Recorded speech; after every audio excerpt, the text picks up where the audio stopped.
ఈరోజు ప్రీతిరాజు గారి పుట్టినరోజు సందర్భంగా మైదుకూరు చెందిన ఆదరణ సేవా సంస్థ ఆధ్వర్యంలో ఒక నిరుపేద కుటుంబానికి నిత్యావసర సరుకులు పంపిణీ చేయడం జరుగుతుంది. అలాగే ఈరోజు పునీత్ లారెన్స్ వృద్ధాశ్రమంలో వృద్ధులకు మంచి రుచికరమైన భోజనం అందించడం జరుగుతుంది. నిన్న కూడా ఇదే కదా ముగింపులేనిదై సదా సాగదా ఇదే కదా నీ కథ ముగింపులేనిదై సదా సాగదా నీ కంటి రెప్పలంచున మనస్సు నిండి పొంగిన ఓ నీటి బిందువే కదా నువ్వెతుకుతున్న సంపద.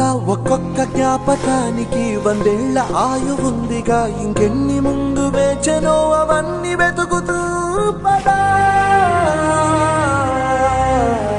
మనుష్యులందు నీ కథ మహర్షిలాగా సాగదా, మనుష్యులందు నీ కథ మహర్షిలాగా సాగదా.